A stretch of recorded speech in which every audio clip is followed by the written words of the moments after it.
Magnetic fields के हवाले से हमने आपको क्रॉस प्रोडक्ट के बारे में बताया था, जो कि आप रियाजी में कर चुके होंगे और दूसरी जगहों पे भी आपने देखा होगा, लेकिन चूंकि ये मैग्नेटिज्म में सबसे ज़रूरी चीज़ है, लिहाजा हम इस वीडियो में क्रॉस प्रोडक्ट के बारे में आपको बताएंगे। अगर दो वेक्टर्स के माबैन क्रॉस प्रोडक्ट लेना हो तो कुछ इस तरह निकलता है कि पहले वेक्टर का मैग्नीट्यूड हजम ज़रब दूसरे वेक्टर का हजम और इन दोनों के बीच में छोटा तरीन एंगल जो पाया जाता है उस एंगल का साइन। इस तरह तो इस क्रॉस प्रोडक्ट का हजम आ जाता है, लेकिन दो वेक्टर्स का क्रॉस प्रोडक्ट भी एक वेक्टर ही होता है। और ये वेक्टर कैसे आएगा भाई, कि अगर हम यूनिट वेक्टर से इसे ज़रब दें, ये होता है मुकम्मल क्रॉस प्रोडक्ट। ठीक है भाई। और यूनिट वेक्टर क्या करता है कि यूनिट वेक्टर इस वेक्टर की डायरेक्शन बताता है, समत की निशानदेही करता है। तो अगर आपके पास दो वेक्टर्स हैं, एक वेक्टर है ये जिसे हम कहेंगे वेक्टर ए, वाह शायरी हो गई है तो, और दूसरा वेक्टर है फर्ज कीजिए आपके पास ये जिसे हम कहेंगे वेक्टर बी। अब इन दोनों के बीच जो मैंने कहा था छोटा तरीन एंगल, तो छोटे तरीन का मतलब क्या है भाई, देखें एक एंगल तो ये हो सकता है और एक एंगल ये वाला है। तो ये जो छोटा वाला एंगल है ना, इसकी हम बात कर रहे हैं कि ये एंगल है थीटा। तो हम क्या कर रहे हैं भाई, इन वेक्टर्स का क्रॉस प्रोडक्ट यानी हासिल ज़रब निकाल रहे हैं, जिसमें मैंने आपको बताया था कि ए का हजम होगा जो कि फ़र्ज़ कीजिए मैं कहता हूँ कि है 5 ज़रब बी का हजम जो कि मैं आपको दे देता हूँ 10, और ये ज़रब दिया जाएगा इनके दरमियान एंगल से जो कि मैं फ़र्ज़ कीजिए आपको 30 डिग्री दे देता हूँ, तो साइन 30 हो जाएगा।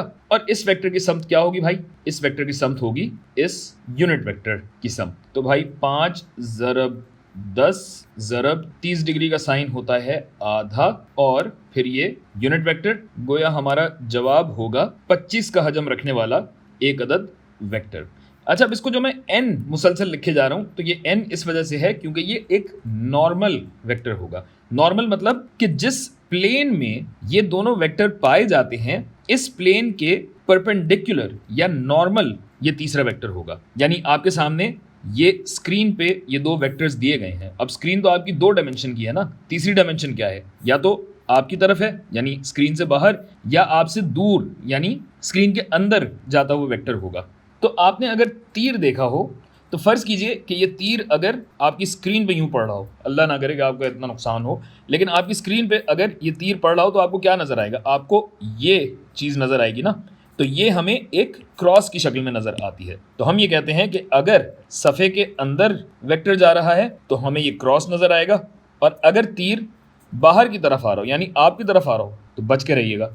अगर आपकी तरफ आ रहा हो तो आपको ये टिप नजर आएगी जो कि एक डॉट की शक्ल में होगी, तो इसकी निशानदेही यूं की जाती है। ठीक है भाई। तो अब ये स्क्रीन के अंदर जा रहा होगा या स्क्रीन के बाहर जा रहा होगा, इसका तयन कैसे करें, आप अपने दाएं हाथ का इस्तेमाल करते हैं जो कि कहलाता है राइट हैंड रूल, दाएं हाथ का उसूल। दाएं हाथ का उसूल क्या कहता है भाई, कि ये जो आपका एक वेक्टर है वेक्टर ए, तो ये पहला वेक्टर है, इसकी समत में आप अपनी शहादत की उंगली रखिए, और ये जो आपकी मिडिल फिंगर है, रुकिए इसको मैं लिख देता हूँ, वेक्टर ए ये रहा, और आपकी जो ये बीच वाली उंगली है इसको अगर आप वेक्टर बी की समत में रखिए, तो आपका अंगूठा जिस समत में होगा वो इस क्रॉस प्रोडक्ट के नतीजे में आने वाले वेक्टर की समत की निशानदेही कर रहा होगा। यानी जब अपना दायां हाथ आप यहाँ रखेंगे तो वेक्टर आपको स्क्रीन के अंदर जाता हुआ मिलेगा 25 n हैट। ये हुआ आपका इस क्रॉस प्रोडक्ट का